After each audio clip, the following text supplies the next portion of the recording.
എടാ പ്രഭാര, ഓ ഇപ്പൊ എന്റെ കവിള് കുത്തി കീറിയെന്ന്. എന്റെ പ്രഭേ, നീ ആ രഞ്ജിനിയുടെ പിന്നാലെ ചുറ്റണതും കറങ്ങണതും നാട്ടുകാർ പറഞ്ഞിട്ട് വേണോ ഞാൻ അറിയാൻ? നിനക്ക് നാണമല്ലേ പ്രഭേ? മീശ മുളയ്ക്കാത്ത പിള്ളേരെ പോലെ ആ പെണ്ണിന്റെ പിന്നാലെ ആടിയും പാടിയും നടക്കാൻ. ഇഷ്ടാണെങ്കി നേരെ വിളിച്ചോണ്ട് പോരെ, ഞാൻ നടത്തി തരും കല്യാണം. എന്താ അതുപോരെ?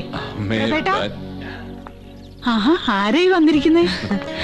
എനിക്ക് അത്യാവശ്യമായി പ്രഭേട്ടനോട് വ്യക്തിപരമായ ചില കാര്യങ്ങൾ പറയാനുണ്ട്.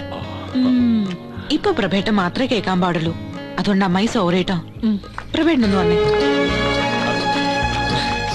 അമ്മയ്ക്ക് എന്ത് തോന്നിക്കാണും? അമ്മായിക്ക് ഒന്നും തോന്നിക്കാണില്ല. അതിനുള്ള ഒരു സൂചന ഞാൻ ഇതുവരെ കൊടുത്തിട്ടില്ല. എന്താ ഇത്? തുറന്ന് നോക്ക്.